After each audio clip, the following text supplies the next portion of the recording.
Good morning, good afternoon, good evening, and good night, friends and colleagues from across the world. Today we have a very, very special guest with us, Dr. Edward Zuckerberg, who will be joining us on the topic of the oral systemic connection in artificial intelligence. As you guys may know, we just concluded a webinar that was regarding the technology aspects of implementation of artificial intelligence in our practices. But now we will take that a step further and try to make the oral systemic connection utilizing AI. Before I introduce the co-host and the speakers of today, our general updates for the year and the latest projects that are on the agenda. As you guys may know, we will be soon launching the dentistry fund, the first of its kind, for off by and for dental professionals. The Dental AI Association is in the works. The Top Doc Club is going to be launched as well simultaneously.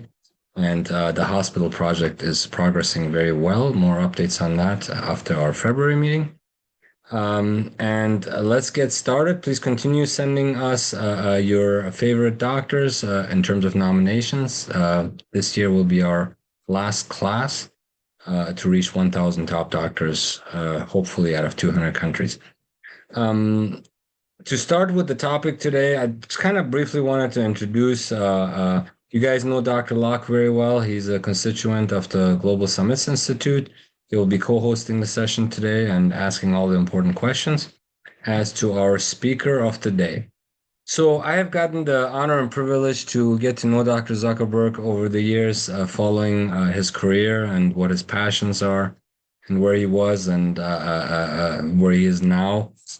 He's been in private practice for over 45 years. He started as a general dentist and ran a practice in Brooklyn for 34 years before moving out here in California in 2013, around the time when I started getting to know him a little better. He has focused his career mainly. I gotta explain to you guys, in his practice, he did a lot of startup experiments where he had technologies that he tested, and I'll go over some of those as well. But lately, he's been doing a lot of podcasts and webinars regarding social media marketing, online reputation management, and technology, which was his passion. And lately, there's another passion that involves taking dentistry closer to medicine and create and eliminating that gap that we have from the medical dental perspective. He also consults a lot of different startups when he finds free time. He's also wrote numerous chapters and magazines and books and articles regarding these very topics.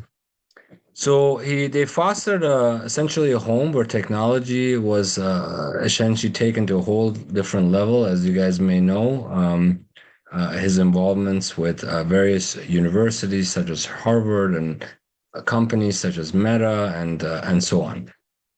It's a great honor and privilege to learn from our colleagues that have had the experience of so many decades, so we don't make the same mistakes and also benefit from their advice. Currently, he practices minimally and loves to travel with his a wonderful wife of some 40 plus years. And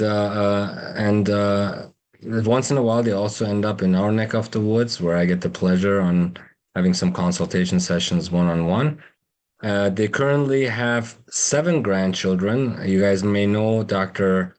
Zuckerberg posts a lot about health concepts, health foods, and the time that he gets to enjoy with his grandchildren and his back and forth travel with New York. With that simple introduction, and the list is sort of way too long for me to try to cover here of the accomplishments of Dr. Zuckerberg, but we'll just kind of get started there and maybe he can give us a little background. Dr. Zuckerberg, thank you for joining us. Dr. Locke, thank you for co-hosting the session. What is your motivation? What is the end goal?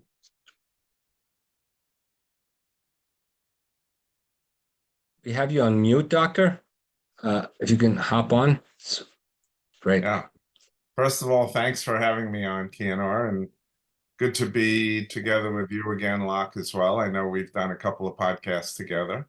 And the first thing I should correct is you must be reading from an old bio because we're up to 10 grandkids now. Oh Our man. new, our newest, our newest edition is less than well, actually just a little more than 3 weeks old. So Congratulations. spending a lot of time up in San Francisco, which is why we haven't been spending more time down in your neck of the woods, but we'll make it down there next week. Uh, Lovely. I look forward to it. you know, when I moved to California from New York, uh, which was complete and official about 10 years ago, the last thing I wanted to do after 35 plus years of practice and practice ownership was to set up my own practice again. So I was looking for a way to give back to my colleagues, and my knowledge base was mostly centering around technology integration in the dental office, being an early adopter of things like digital x-ray in the late 90s, building my own electronic health record system in about 2005, implementing CAD/CAM in 2008.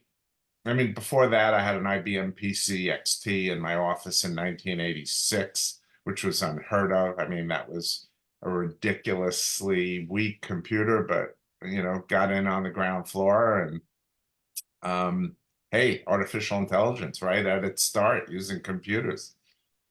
Intraoral cameras, air abrasion lasers in the early 90s. And then, of course, with my wife of 44 years, Karen, I got her to leave her psychiatry practice to run everything non-clinical in my office in 1995. And over a 10-year period, we kind of transformed the practice to one that really specialized in caring for phobic patients and utilizing technology to make the dental experience pleasant for them and for all dental patients, so to speak.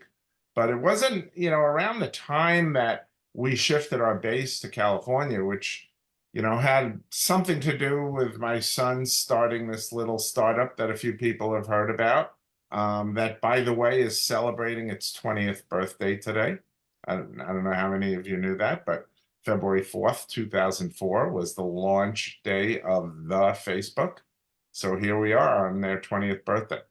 And I gotta add to that. This is funny because February 4th is also my mom's birthday, who's it's a very cherished day for me as well. So February 4th, huh? Lots of things happening on February 4th. That's exciting. there you go. So, around that time, people were starting to find out about my existence. Obviously, a big push for that came from Howard Ferran of Dentaltown, who was having a problem with his own Facebook page and found out that Mark's dad was a dentist and reached out, and I helped him with his problem.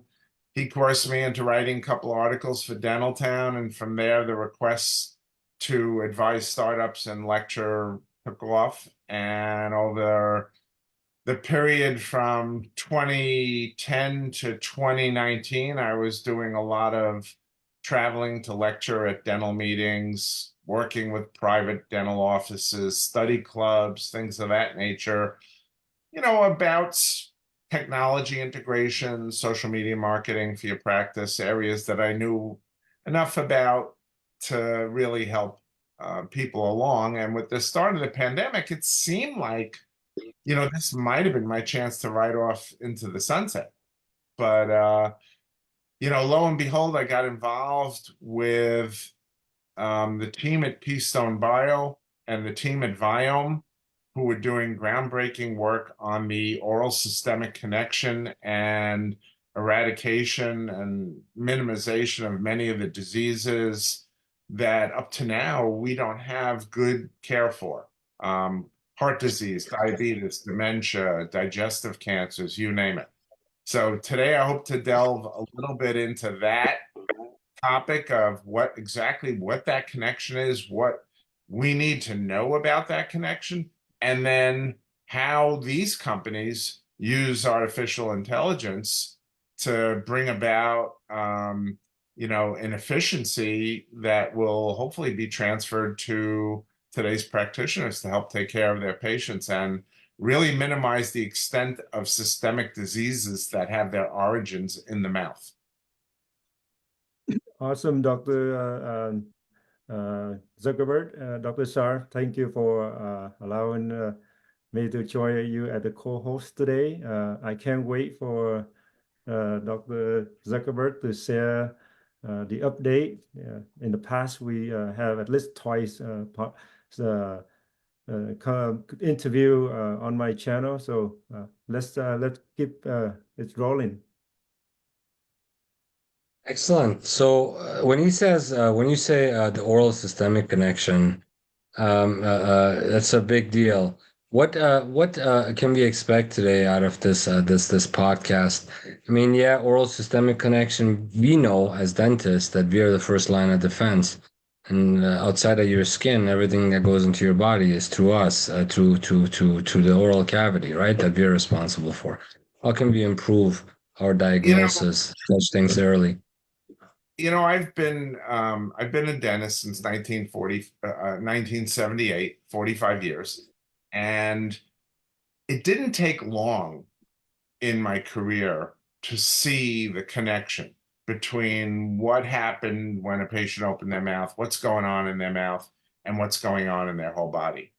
You know, anecdotally, of course, without a scientific background, I had a patient that brought in her husband who hadn't been to the dentist for 20 years. He was 38 years old and she just didn't want to kiss him anymore because his mouth was disgusting. And sure enough, when she got him in, we saw plaque and tartar caked up. We couldn't even see his teeth. My hygienist was essentially going in with a giant, Cavitron blasting away the plaque and tartar. She came to me about 15 minutes later and said, I normally change the filter on my saliva ejector at the end of the day. I've already changed it 3 times on this guy in 15 minutes. And as I'm removing some of the plaque and tartar, his lower anterior teeth are going to fall out. They're being held in by calculus bridges. We've all seen cases like that. We put together an extensive treatment plan for the patient that involved extraction of a number of teeth, periodontal surgery, prosthetic care, etc., which the patient did not go ahead with, sadly. And I heard about 3 to 4 years later, I think at the age of 42, the patient passed away of a massive heart attack. Now, that's an anecdotal story. I can't make a scientific connection based on that. But when you see things like that happen again and again, when a patient who's 4 months pregnant comes in with an abscess and a swollen face, and I take a radiograph and see periapical pathology and a root canal that's well short of the apex, and I know that endodontic therapy needs to be retreated, and the patient refused care, even though her physician wanted her to go through care in the middle trimester, which is the least disturbing time to the fetus. And we were ready to go. A course of antibiotics removed the swelling, made her feel okay, and she put off treatment till after the baby was born. Well, unfortunately, 2 or 3 months later, she lost the baby for a miscarriage. And wow, again, it makes you, as a professional, when you see this happen over and over, you know that what's going on in the mouth is connected to everything else systemically. But we had very little information on how the process occurs. And if you ask most dentists, they are like, well, there's bacteria in periodontal disease, there's bacteria in the mouth. When the gums are inflamed, the capillaries are inflamed, and that bacteria is being going into the bloodstream and going to other parts of the body and causing disease. Very vague terminology. Well, the good news is we understand the process with much greater detail today, and I'm going to share some of that detail with you right away. Before you share that, Dr. Zuckerberg, can I ask you a question? You are consultant for both company, the Ketones Bio and the is that Vimo? You said Biome, Biome. yes. Yeah. Yes, my role is a chief dental officer for both companies. In addition, I advise many other companies, including Velmini, who I know you had on Podnar earlier this morning. Proteusite, which is doing groundbreaking work with AI and oral cancer detection, which I hope to have time to discuss about them today also. And, you know, at some point, all these companies that are doing these breakthrough technologies, they need funding, right? So that's an area that I've become fairly knowledgeable about. My youngest daughter, who just had our 10th grandchild, is a partner at a venture capital firm. And, you know, I've learned more about how venture capital works. And I've actually been now a partner for 3 years at Revere Partners, which is the only independent venture capital fund that invests solely in oral healthcare companies. And Revere has provided financial assistance to both Keystone Bio and Viome. And without them, many companies with great ideas and ways to move us forward would be unable to bring their products to market. Yes. A lot of times we start exciting projects and we come to a very strong halt due to finances and funding and so forth. That's great to know that you do this as well. So that's wow, you're a pretty busy guy for someone that's getting closer to retirement, no? You know, I haven't done much, wet finger dentistry in the last 10 years, although I do have some family members that still demand me to be their dentist. So I keep my skills sharp, and I still, when I'm trying out products for companies that, ask me to help them bring products along, sometimes I need to see those products in action in the mouth. So I do keep a part-time dentist relationship with the great folks at Cupertino Dental Group up here in the Bay Area. And, you know, between the balance between some dentistry, consulting, advising, my roles as chief dental officer, parent of 4 and grandparent of 10, and loving spouse, life is busy, yes, but it's fun. Good. Well, our audience is very excited to hear what you have to say. I just saw the stats, and we haven't even started, and there's been over 200 shares on this session. Dr. Locke, unless you have any questions, do you have any other questions before we go to session? No, I didn't. Let's get started. Thank you. Exciting. All right. All right, with that said, you got the floor, Doc. We're gonna go ahead and be in the background taking notes. All right. I'm assuming that everyone can see my screen now. And this is the Yes, topic perfect. for today's discussion is, both artificial intelligence and the oral systemic connection and how those two are being used hand in hand. So, before we have any discussion on this, we really need to make sure that everybody is aware that they know what artificial intelligence is. And it's basically just the simulation of human intelligence processes by machines. AI systems basically take lots of large quantities of labeled data and analyze the data faster than humans can do it, and in ways that, if we're careless, we can even miss. So, using artificial intelligence, you have chatbots that are fed, large quantities of text, can learn to generate lifelike exchanges with people. When it comes to image recognition, which, is used in medicine and dentistry to scan either histopathologic slides, scan images of people's gums, looking for gum disease, scanning 2D and 3D renditions of X-rays to comb through for diagnoses and assist. The ability to use the technology is growing rapidly. We've got tremendous expansion of computing power. Chips are faster. Memory is becoming cheap and plentiful. And we're in the perfect storm for AI. I mean, prior to AI, it would have been hard to imagine computer software connecting riders to taxis, or in the same way, supporting doctors in diagnosing patient illnesses and directing courses of treatment. Well, there's certainly a ton of literature out there that links the diseases in the mouth to diseases in the body.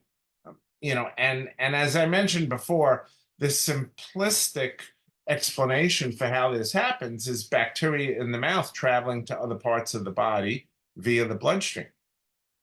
We know, and studies have substantiated, that gum disease increases the risk of head and neck cancer, that people with gum disease are more than twice as likely to die from heart disease and stroke, that diabetes and bleeding gums increase your risk of premature death by 4 to 7 times, and that bacteria that live in the mouth can cause heart disease, high blood pressure, strokes, etc.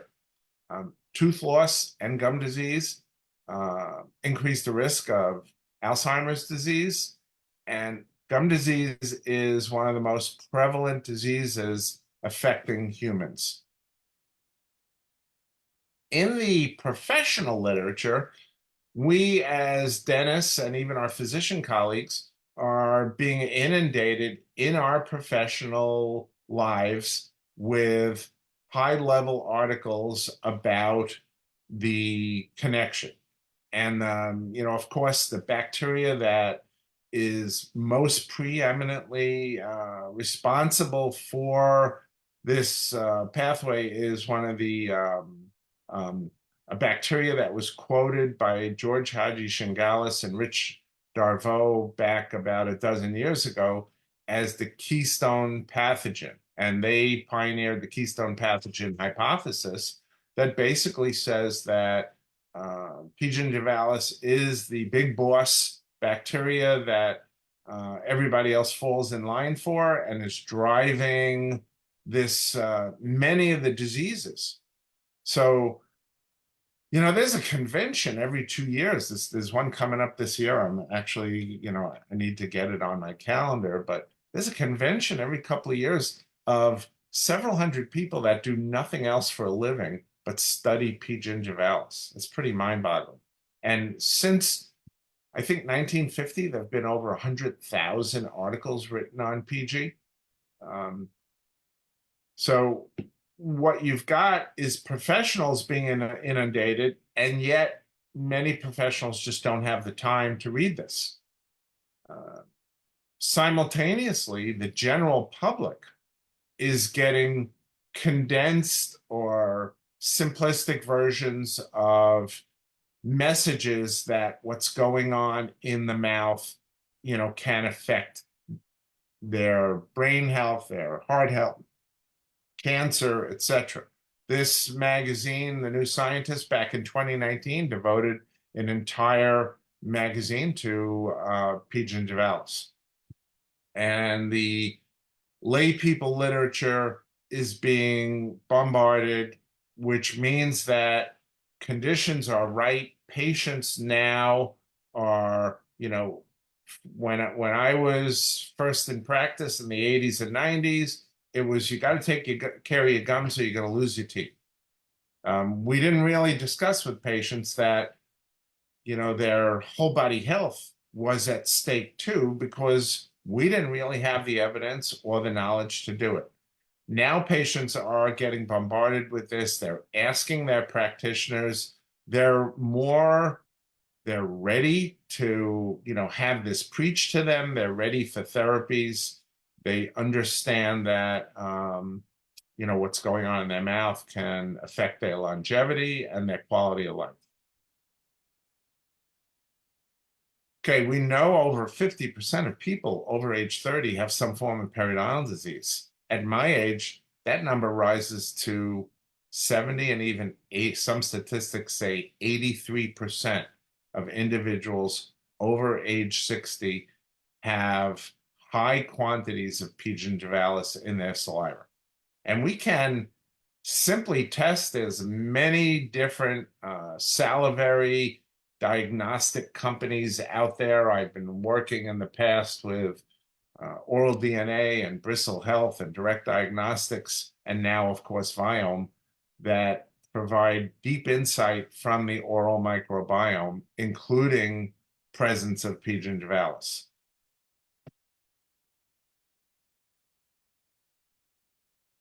What we've got here is just a partial list that's growing on a daily basis of systemic diseases that have been positively correlated to P. gingivalis. Pretty mind-boggling. This is a who's who, what's what of systemic disease. Now, two theories have been promoted in the past. Number one, as I mentioned before, direct bacterial spread, leaving the mouth, entering the systemic organs. But the second theory is that the orally located PG infection is causing systemic disease from afar. This extracellular mechanism fits the existing data better. To really understand what the extracellular mechanism is, we need to know the word gingipains. Gingipains is a family of proteases. They're enzymes that break down proteins that are secreted by the organism P. gingivalis. And the body's immune response causes a host response in various organs. P. gingivalis has grown to thrive in its ideal environment, which is the subgingival tissues. It loves it there because it's an anaerobic bacteria thriving in low oxygen areas. P. gingivalis would not be a happy bug to live in the brain because the brain has the highest oxygen tension in the body. At the same time, mammals have a biologic barrier, the blood-brain barrier, which can prevent the pathway of most common bacterial organisms into the brain and nervous tissue. So P. gingivalis is actually unable to cross that blood-brain barrier. And even if it wanted to, it would be prevented. But when we understand what these gingipains are, they're produced from outer membrane vesicles that P. gingivalis releases, and they're actually the toxic enzyme protein poisons that cause inflammation in the gums in patients with periodontal disease. Now, we have fallout or secondary damage from that results in diseases of the body. But the primary goal of the organism is to promote itself and have itself thrive and live in the oral cavity. That these toxic proteins or gingipains are the chemicals or the poison that actually enter the bloodstream and cause disease processes in the body. Those gingipains can cross the blood-brain barrier. They do enter the brain. They do interfere with neuron transmission in the brain and are the culprit for dementia. In almost 100% of autopsied brains of people with Alzheimer's or people who have had Alzheimer's, we have found the DNA from the gingipains of P. gingivalis. That's not a coincidence, especially when we understand that the byproduct of the immune system interacting with the gingipains in the brain is beta amyloid plaque. More about that later. In addition to the brain, we know that the gingipains, these toxic proteins of P. gingivalis, also travel to the liver. In the liver, they are responsible for attenuating insulin sensitivity. What this means is the pancreas, which regulates blood sugar by directing insulin production in response to the appropriate the amount of sugar in the body, the insulin production should, under normal circumstances in healthy people, help the body metabolize glycogen, create energy that the mitochondria and our cells can use and drive our everyday existence. But when insulin sensitivity is decreased or interfered with, what happens now is the process of glycogen synthesis does not occur as it should. And blood sugar is not being appropriately reduced by what should be a proper amount of insulin. And basically what we have here is diabetes mellitus. So P. gingivalis and gum disease play a role. We've known that. Studies have shown that when we have a patient with diabetes and uncontrolled periodontal disease, their insulin is almost impossible to control by their physicians. And yet when those patients undergo comprehensive periodontal care, automatically, like magic, all of a sudden, many of these patients now can have their diabetes controlled, oftentimes with simple diet. So the connection is there. P. gingivalis is the culprit, the gingipains of P. gingivalis. In our blood vessels, P. gingivalis, or the gingipains of P. gingivalis that circulate, have been shown to promote dysfunction of the walls of the blood vessels.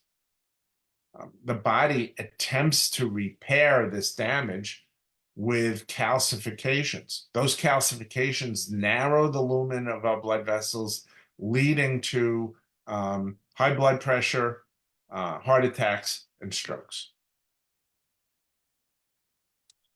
So what you have here is an electron scanning micrograph of an organism of P. gingivalis, and the arrows are pointing to some of the many outer membrane vesicles that contain the toxic proteins or gingipains.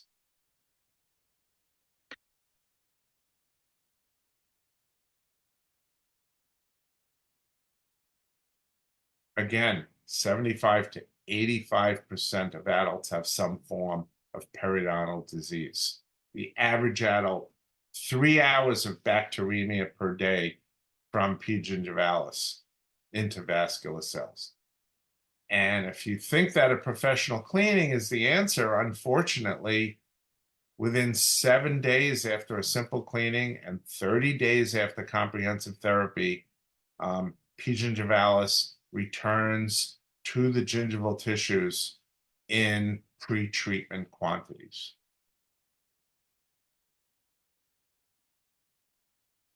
This is a study that should be on every dental and medical person who's interested in the oral systemic connections, knowledge base. It's a very simple study postulated by Dr. Booth and his associates. The study, which is basically amounts to a phase 1 trial for a monoclonal antibody to eradicate P. gingivalis, was done in 1995, almost 30 years ago.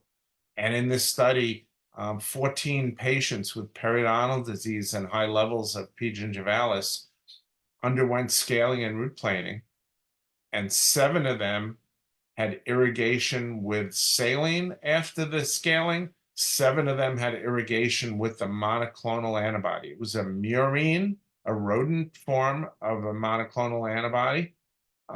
In the 7 patients treated with scaling and root planing and the monoclonal antibody, the earliest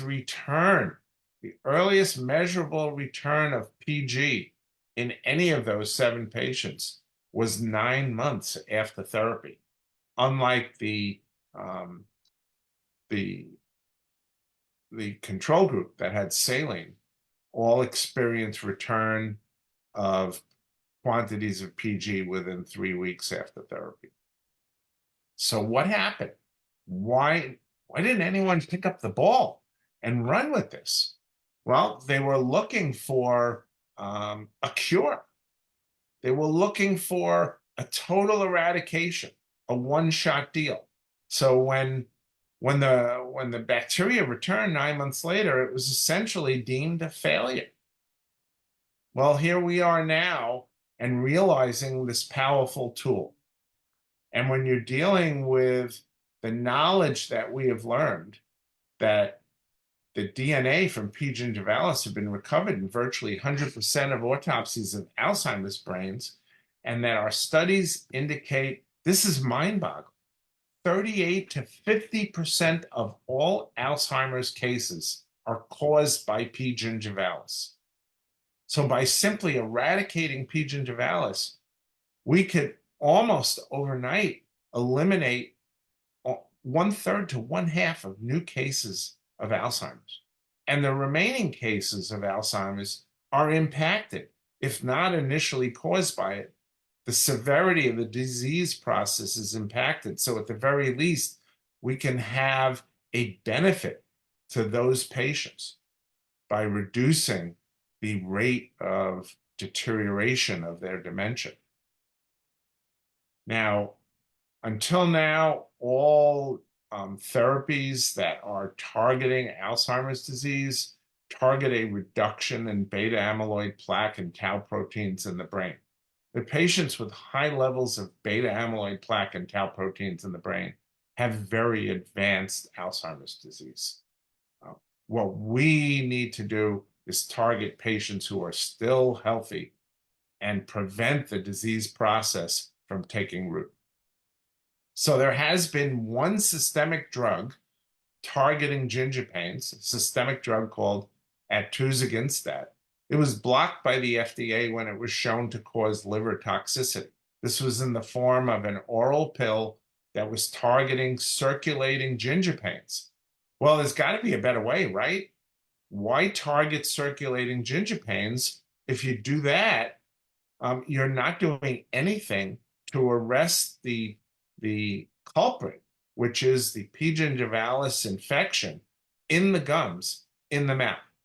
So one of the companies I advise, Keystone Bio, has developed now an improved human chimeric form of the murine monoclonal antibody used in the Booth study in 1995, and the biologic will be in trials soon. Hopefully, we'll have product to dentist in a couple of years that we can supplement our prophylaxis and scaling and root planing visits with an irrigation of a monoclonal antibody that can eradicate P. gingivalis for a year or more and keep this process, this pathologic process away. So we're here talking about artificial intelligence, and how does that fit in here? How can Keystone Bio utilize artificial intelligence to have a more effective therapy? So how the team uses and is planning to use artificial intelligence in the future is helping it identify correct patient population for its biotherapeutic drug, and understanding patient populations that exist in multiple disease cohorts.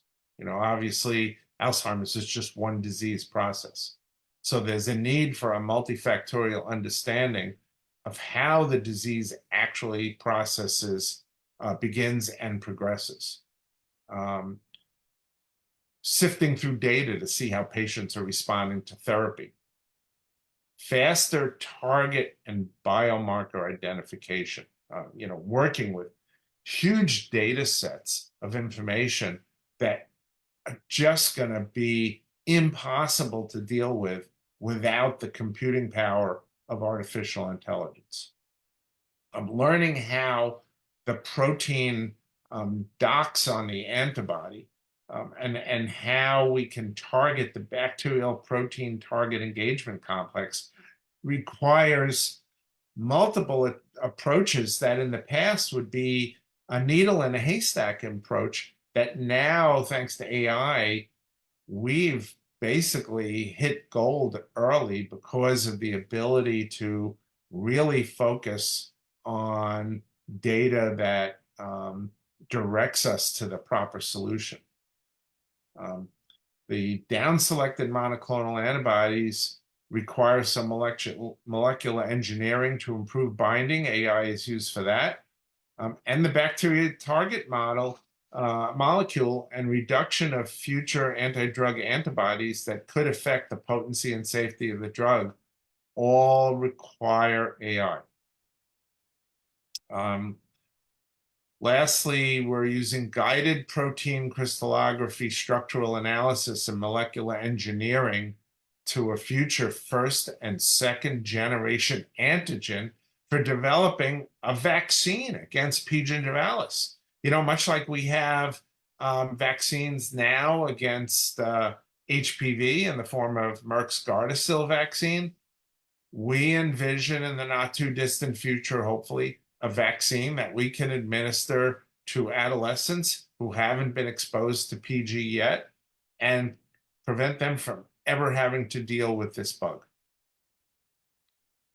Now, Keystone Bio's therapy is a couple of years away.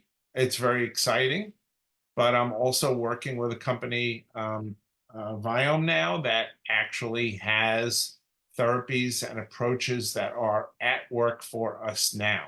And in addition to taking deep dive at the oral microbiome, Viome also has the first ever non-invasive test to detect oral and oropharyngeal squamous cell carcinoma from a simple salivary screen. And this has been available to dentists now in the United States for the last 6 months. Since last June, when this rolled out, dentists are doing this now in their offices.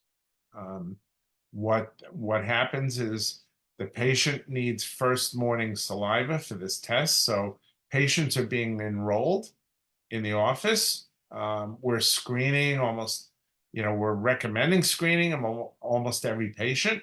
Initially when we brainstormed this, we thought, hey, who's our target population for this? And initially it was an oral cancer screen only. And we thought, wow, we know people over 50 are at higher risk for oral cancer, people who are heavy smokers, heavy drinkers. But when you throw in the fastest growing etiology of oral cancer being human papillomavirus, an HPV infection, well, now you're throwing in there the risk of oral cancer in any patient who's sexually active. So basically, we need to test everybody. Everybody's a candidate, and with a simple screen, we can find patients with a positive biomarker test for oropharyngeal cancer, even before that white spot or red spot or lump is noticed. And we all in the profession know that early diagnosis means higher success rates and better quality of life for oral cancer survivors. I'm ashamed that as a dentist for 45 years, that the 5-year survival rate for oral cancer is still hovering at around the same 50% that it was when I first became a dentist in 1978. And I'm excited to be a part of this movement to detect more cases of oral cancer earlier. But Viome doesn't stop at oral cancer detection. Viome does a deep dive and develops 6 scores, a gum health score, cardiogenic activity score, breath odor health score, pathobion activity score, fungal activity, and genotoxic activity. And the last 2, the fungal activity score and the genotoxic activity score, are the largest predictors and have the most factors that go into the biomarkers that we develop at Viome that determine whether the patient either currently has a detected positive biomarkers for oral cancer or at risk for future. So if you've got a patient with a non-detected, like the sample here, a non-detected oral throat cancer, but this patient has a not optimal fungal activity score, as you can see here. This patient is at risk for future oral cancer. And Viome will direct us in both environmental and recommended treatments that the patient can do at home, and also at professional therapies that we can do, both directed at improving the patient's fungal activity score and making their oral health and their oral microbiome a healthier place for them. And if you look at the detail of the gum health score, the practitioners who have patients do these screens will get 6 detailed pages on each of those 6 categories, in addition to the oral cancer score. Here, the sample patient had a score of 34, which is not optimal. There's some talking points in here to discuss with the patient. And as you can see, about 2/3 of the way down, the risk factors that this patient has by virtue of having a non-optimal gum health score put them at risk for heart disease, cognitive decline, metabolic disease, and inflammatory bowel disease. And we've identified risk factors relating to all 6 of these categories. So what we really have here is the equivalent of our blood. When we go to physicians for a physical, a fair amount of the time is spent going over our blood results. And in the same way with saliva, dentists have the ability to do a deep dive into what's going on in the oral microbiome of our patients and affect a positive change to that. And basically do it in a way that gives us a tool that can show patients, that give more credence to the recommendations we make. I know in talking to hygienists and dental colleagues that periodontal disease is one of the most refused treatment plan options given to patients. And if you think about it, from my years as someone who really focused on treating phobic patients here, they've got gum disease, and they don't always correlate it with what they're aware of. It's often painless. Teeth only not until late stages of the teeth loose. The gums bleed. Well, somehow we've let them accept gum bleeding as something that's, quote, normal. If their eyes or ears were bleeding, they'd be at their physician's office yesterday. But a little gum bleeding, well, I brushed too hard or I flossed too hard. So we've been guilty of not putting enough emphasis on periodontal care. And part of it is that patients hear this, they think expense, they think pain, they think time, all things that they don't want to do. And historically, going to the dentist gets pushed down to the bottom of our patients' lists of things they both want to do and want to spend their limited finances on. And so what we're doing here is promoting their understanding of what's going on in their mouth and driving their acceptance of our recommended care. And we can equate the different species of bugs.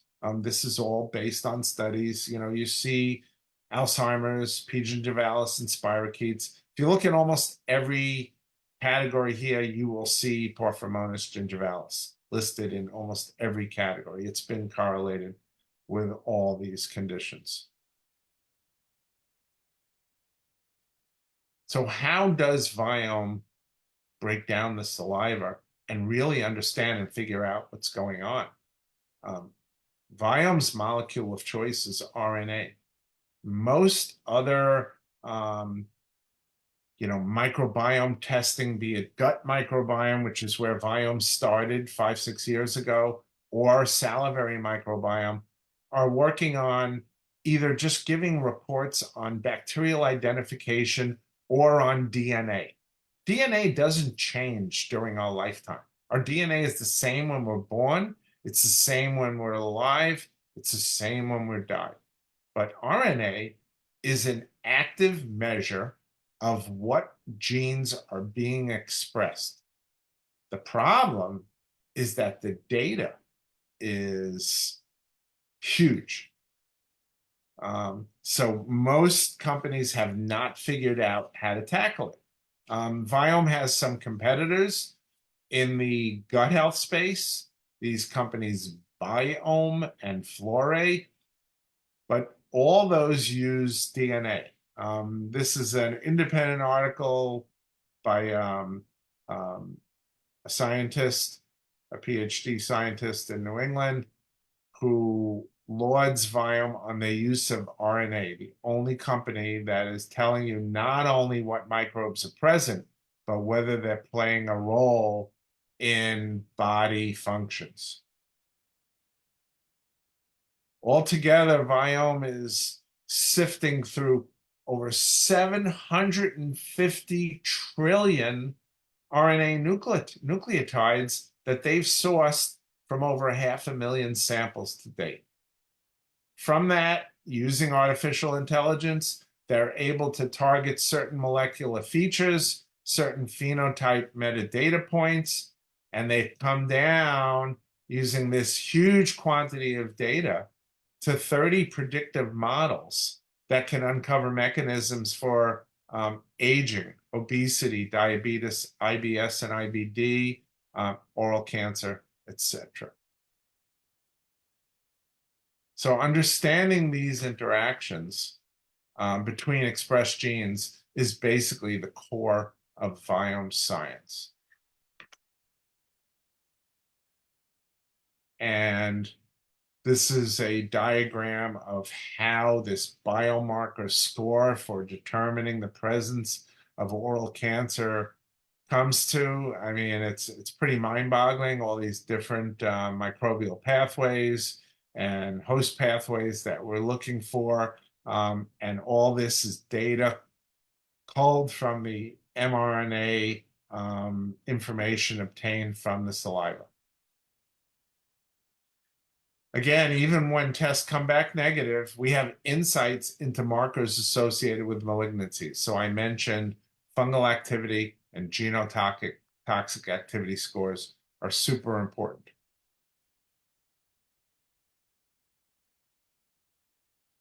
So what does Viome do with the data? There are other companies touting probiotics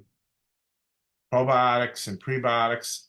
Viome actually in the mouth creates, and this is available now, custom oral lozenges based on the individual's salivary microbiome. So what is a probiotic or a prebiotic or a postbiotic for that matter? It's a buzz term that we've all heard about. What we need to realize is that the mouth is full of organisms, many of them which produce nitric oxide, which is an essential ingredient for health, are good bacteria. And the good bacteria and the bad bacteria are competing for food sources in the mouth. So with this huge quantity of data that we have, what we're able to do is we're able to individualize the probiotic therapies for patients that give their positive bacteria, their healthy bacteria, a competitive edge. We want to starve the bad bugs and feed the good bugs. So unlike a Keystone Bio, which has a direct biologic in the pipeline to eradicate P. gingivalis, the approach here is by working with the existing oral microbiome to favor the growth of healthy bugs. And this is how Viome uses AI to improve treatment efficiency. So again, bioinformatics for making sense of the huge amount of data they get from mRNA sequencing. And then the oral health scores that you see are obtained by assessing the activity of the biochemical pathways that are comprised of these transcripts. developing nutritional recommendations. So in addition to the customized lozenges and toothpaste, Viome will make dietary recommendations for certain foods that can target the biochemical pathways going on in that individual that need improvement. And a lot of that is reflected in the breath odor score. So our patients with non-optimal or suboptimal breath odor Viome Oral Health Pro scores are patients that are in need of some nutritional recommendation and alteration in their diet. Biomarkers and target discoveries for determining patterns of molecular functions that are different in disease cohorts relative to healthy cohorts. So once we've got that data and we can examine, hey, what's different in people with, oral cancer? This helps us target the patients who may have full-blown oral cancer cases later on and let us diagnose them at the early stage. In addition, Viome uses AI on the customer service and internal productivity ends for improving the efficiency of their service, content creation, and engineering activities. And their organism catalog currently has over 40,000 individual reference genomes of microorganisms that are curated using AI to include only the highest quality ones.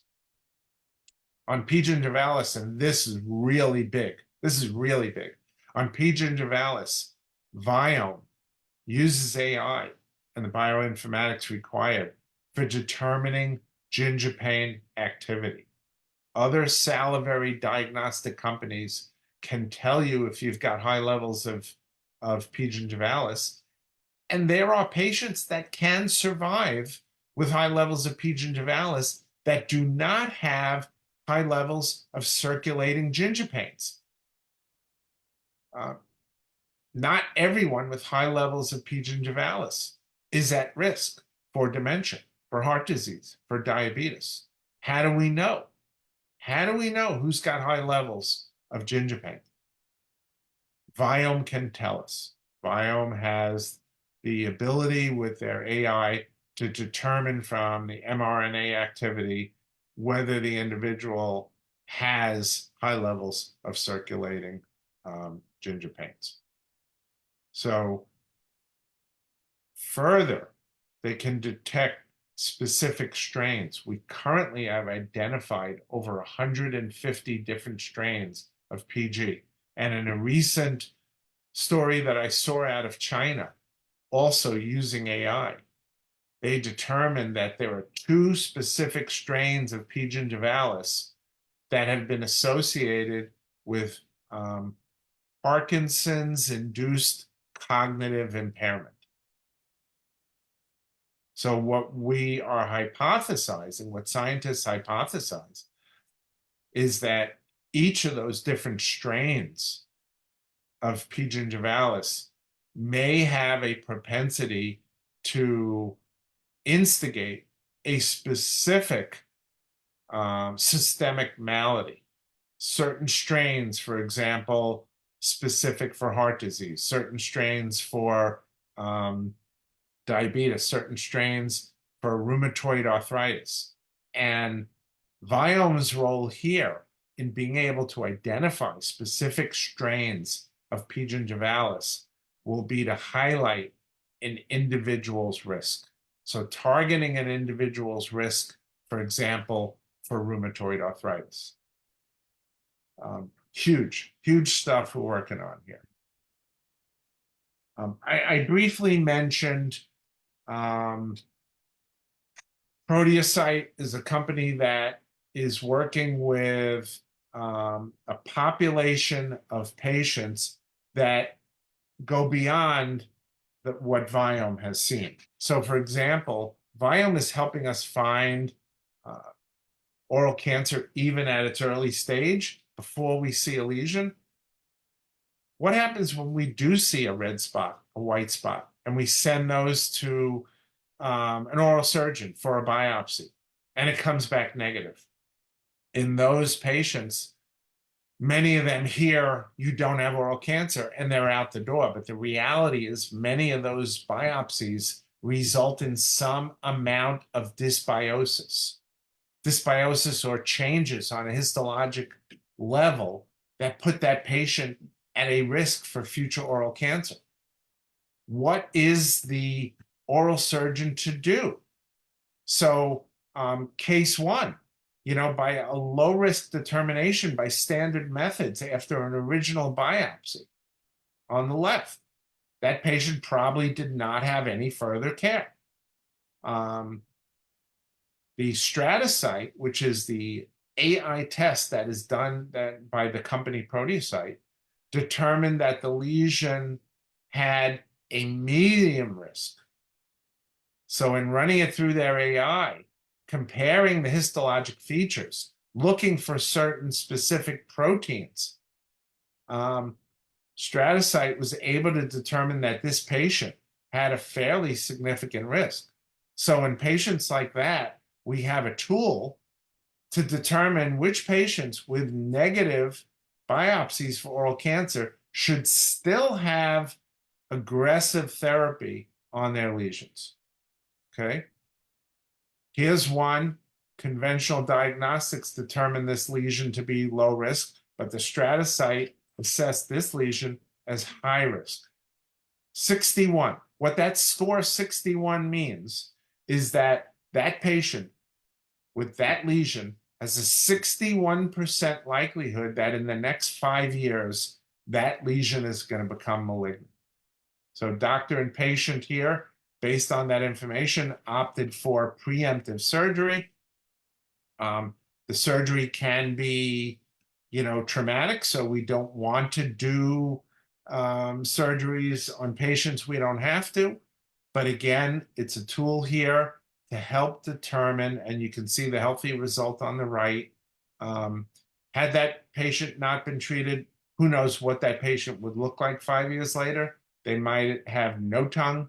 They might have a complete hemimandibulectomy, neck dissection, you name it. We've done a huge service for a patient. And what Proteocyte has done here is utilize the AI. And one of the things they look at in the histologic samples is the protein S100A7. It's associated with poor treatment outcomes in patient with oral cancer. No one is looking for S100A7 right now, except for Proteocyte in their Stratocyte test. So they utilize the original biopsy. It doesn't require any extra tests. They use histochemistry, immunohistochemistry to identify the protein. They're also using digital imagery and computer-driven AI for entirely objective analysis of both cellular content of it and cell morphology tissue to come up with their 5-year oral cancer risk. And again, just mentioning my role with Revere Partners, the first independent venture fund for oral health, as an essential support for companies that need to raise funds. And I'll leave my contact info here, both my email address and my Facebook page, Painless Social Media, where people can reach me. And we'll return back to our Q&A part if anyone has any follow-up. Wow, that was a very detailed presentation. Thank you so much for that. I have some questions. I'm sure Dr. Locke has some questions. I'll start with you, Dr. Locke. What question might you have as a newcomer to this topic? Dr. Zuckerberg, you mentioned about the Keystone Bio, the vaccine. How far is it for the developing the vaccine to prevent P. gingivalis? So originally, Keystone Bio was going to trials in phase 1, which is safety and efficacy, essentially doing what was done in 1995 by the Booth study, using the same murine monoclonal antibody. What's happened is utilizing AI in the last year or two, They've come along much faster than they expected with the human chimeric version of the monoclonal antibody, which will be way more effective. The murine monoclonal antibody showed enough promise for us to be very excited. I mean, just removing P. gingivalis from the gingival tissues for 9 months was on target to help tons of people. With the human chimeric version now, we can look at potentially a more effective and longer lasting removal of the bacteria from the mouth with the treatment, and hope less potential for any toxicity or anything of that nature. So what this meant is that the phase 1 trial, which was originally going to start with the murine monoclonal in 2022, is now pushed back to the end of 2024, the current year. So phase 1 again will be with a just population of patients with measurable high amounts of PG in their mouth, and we're going to be just measuring the levels of PG after therapy, and we're also going to be doing blood tests on those patients, looking for any signs that there is any toxicity in the liver or anything like that. Then in 2025, we anticipate a phase 2 specifically for Alzheimer's disease. Obviously, Alzheimer's has the biggest bang, and there will be in the need for the future, you need to do a phase 2 for each therapy. So if you want to show this monoclonal antibody is effective against heart disease, you got to do a phase 2 on that. If you want to do it, for digestive cancers, you got to do a phase 2 on that. The nice thing about Alzheimer's is while cancer can take many years to come up with a comparison for a study group versus a control group, you can do in relatively short order. So in a phase 2 where you've got patients with high levels of P. gingivalis and early dementia, and then the control group is not going to get the monoclonal antibody, and then you can track those patients and get great data in less than a year on what happened to the rate of progress of dementia in the 2 groups. So we're looking at phase 1 in end of 2024 and phase 2 in 2025 with a human chimeric version of the monoclonal antibody. And obviously that means the company needs, is raising more money, because reworking the monoclonal antibody and, bringing the trials is not inexpensive. Regulatory is a huge hurdle for any company that's involved in biologic and pharmaceutical therapies. So this is very exciting. What can you run us through an idea of what we would be looking at as a clinician if you wanted to submit a sample and diagnose? I mean, early detection is extremely important, and the treatments that we can render to these patients, our colleagues in medicine. So at what point are you suggesting this is done on every patient that comes to the door? Are you suggesting this is done on susceptible patients? How would one submit the sample? How does that work? I think that you want to do, make it a practice to test every new patient. I think that it's incumbent upon each dentist and physicians as well, but each dentist especially needs to really change the public's view of our role in their healthcare. We need to be looked at as a partner in their overall health, not just someone who fixes their teeth. And so when we do a Viome Oral Health Pro with cancer detect test on every new patient, and then review the results with dietary recommendations to improve their scores and probiotics and things of that nature, and the treatment that we give is focused on not just dental health, but in protecting their future systemic health. Now that patient views us differently than they've ever viewed any dentist before. And when it comes to existing patients in our practice, obviously no-brainer, patients who are smokers, patients who are drinkers, elderly patients, patients with any white patches or suspicious lesions in their mouth of any kind, those are no-brainers. But as I mentioned before, when you throw in parameters and etiologic causes like sexual activity, we're basically saying that almost every patient who's reached puberty in your practice should have a Viome score at least once. And then patients who have, if they're scoring green in all 6 categories, you may elect to not do another score on that patient for 3 to 5 years or more. But patients who are scoring in the red zone or have non-optimal genotoxic or fungal activity scores, which put them at a risk for oral cancer, the Viome test should be repeated annually. And patients who have non-optimal gum health scores, if we're going to get them to accept a periodontal treatment plan, we want to reinforce how effective our therapy is by having them go through another Viome test at the end of care, maybe 6 months later, that shows them, hey, look at that. After the treatment that Dr. Zuckerberg or Dr. Shah did on me, now my gum health score is in the green range. That's wonderful. Fantastic. So, wow, life-changing. Dr. Locke had a question, please.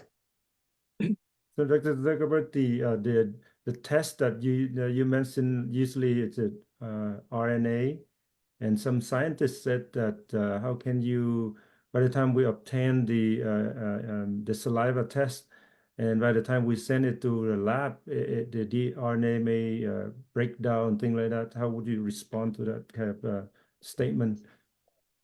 That's not an accurate statement in my knowledge base.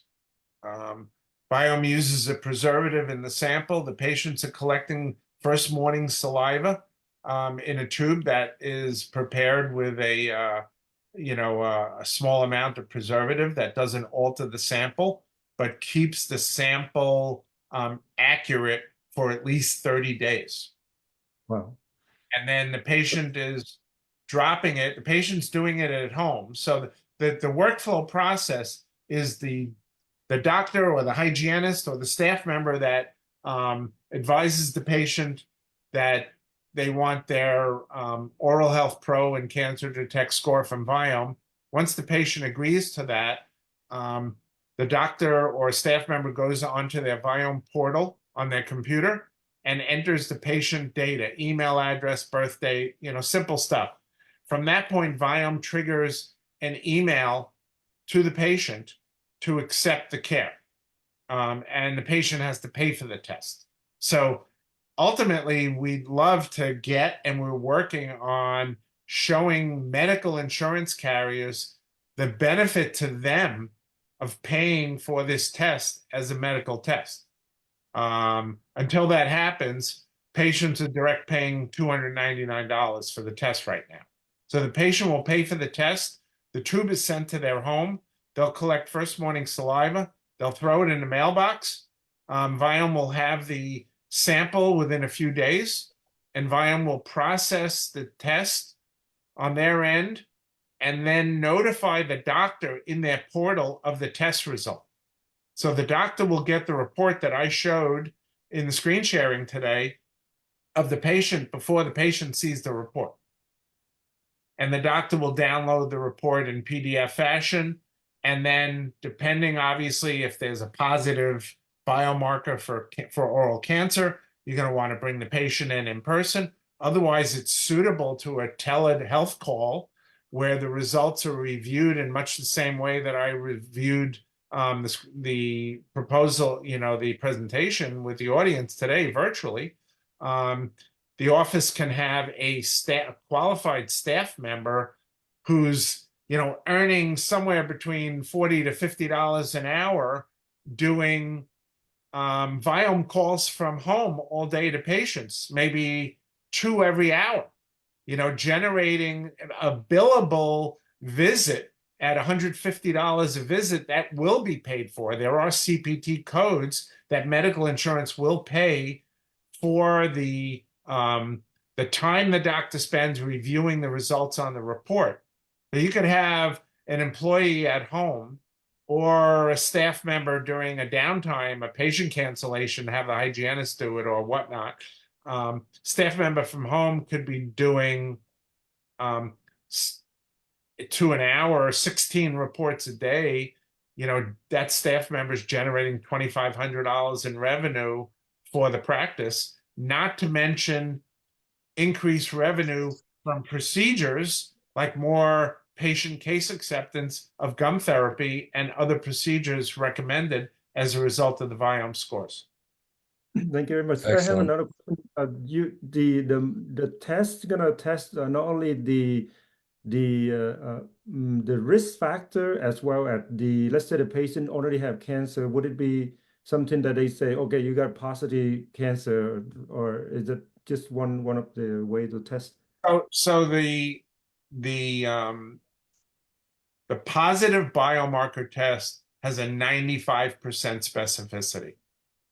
So if we highlight a patient with a positive oral cancer biomarker, in 19 out of 20 of those patients, there's some amount of oral cancer could be traced going on in their mouth as tipped off by our biomarker analysis.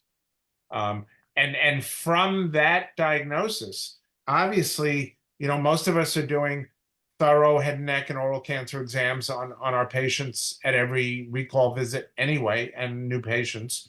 We're gonna review anything that we might have seen and didn't think it looked suspicious. Now with a positive biomarker, anything that looks remotely suspicious is going to be recommended to be biopsied.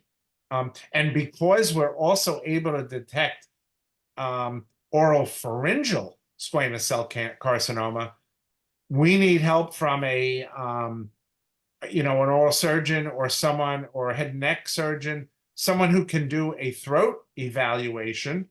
Maybe that patient needs an endoscopy. Something we can't obviously do in our office, but something that should be part of the follow-up for any patient that has a positive oral cancer biomarker. Thank you. One last question. So go ahead. But I wanted to reflect on the insurance thing that he brought up. Do you foresee any dental insurances? I'm not that I'm a big fan of insurances, and I don't think they should ever meddle with procedures that would improve patients' lives. But do you think this is something that should be covered? We're talking about saving a lot of lives, saving a lot of.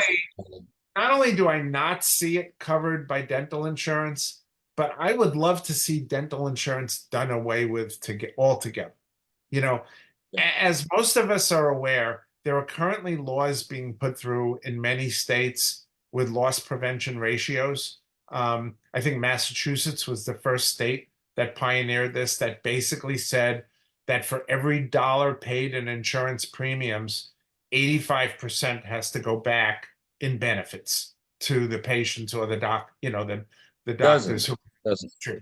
It doesn't in every state except for Massachusetts. And what that law will essentially do is drive dental insurers out of the dental market.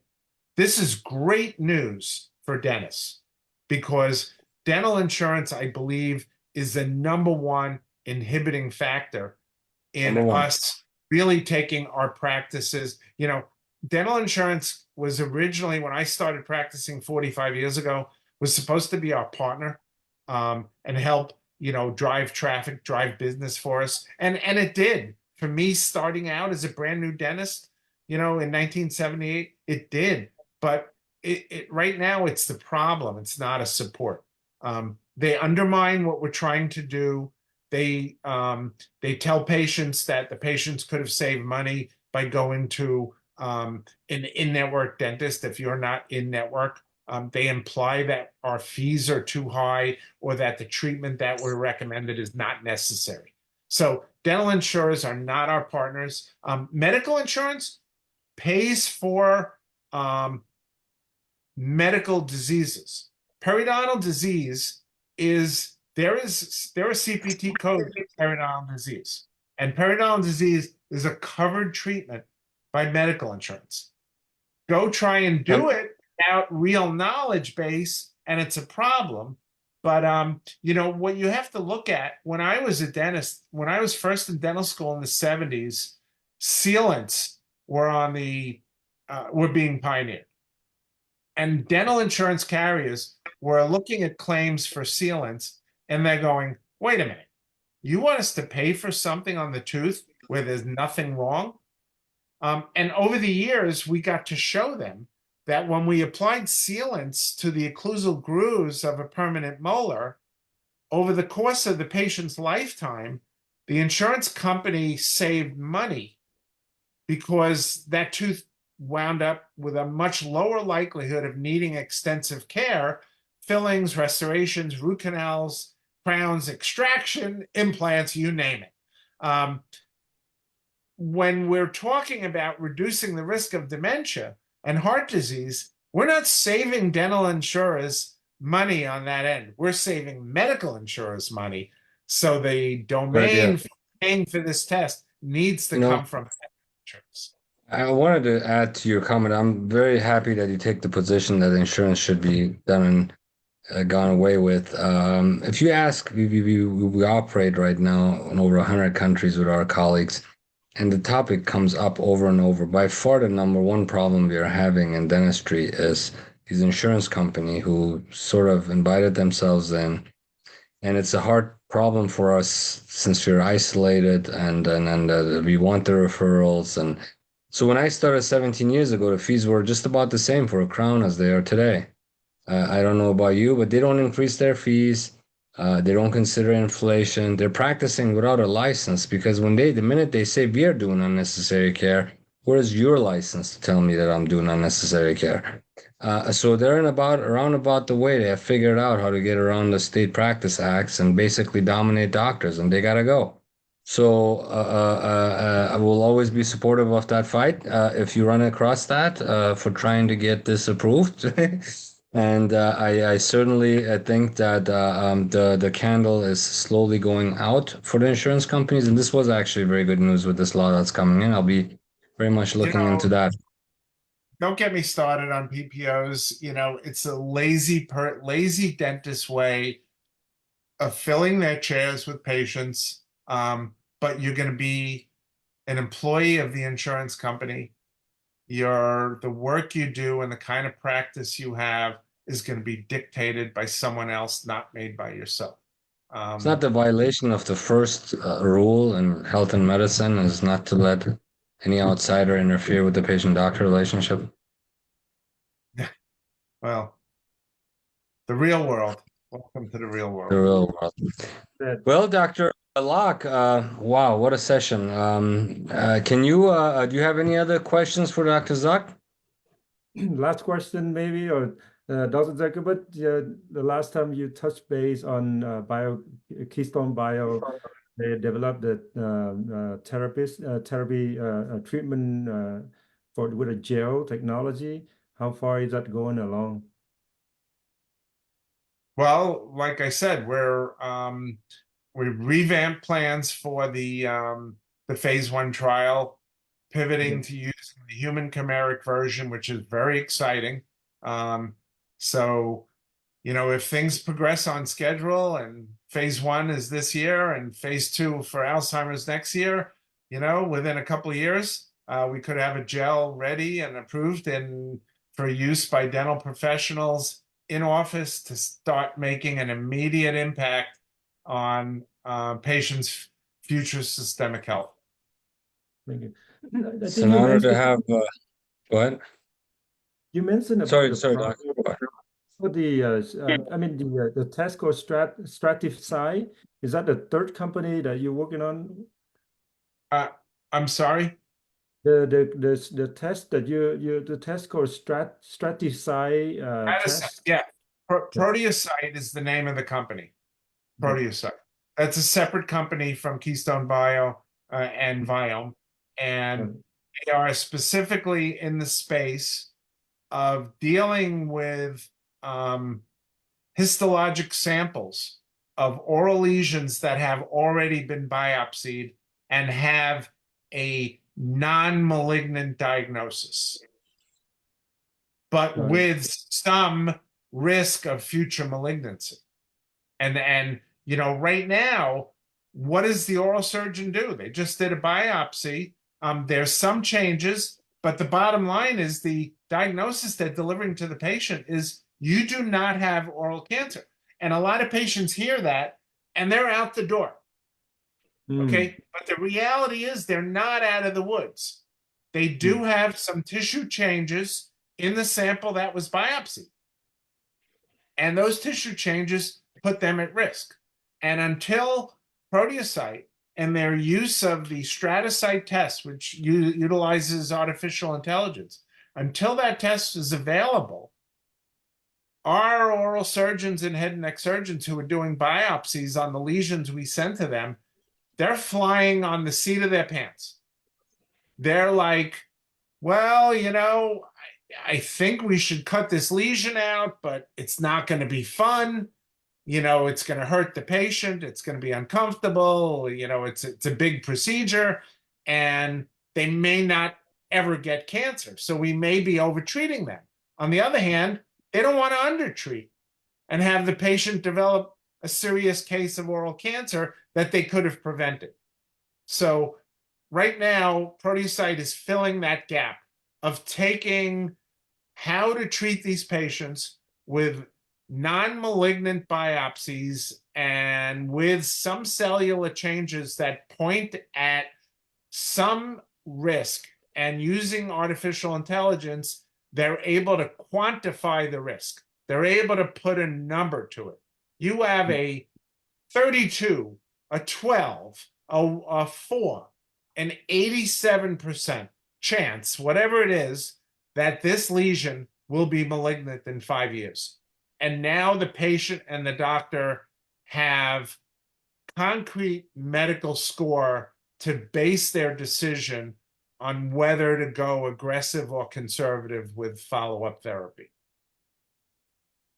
Super beautiful, Dr. Zuckerberg. Is there opportunity for dentists like us to invest in any of those companies that you talk with? Well, as I mentioned, there's two ways. There's investing through Revere.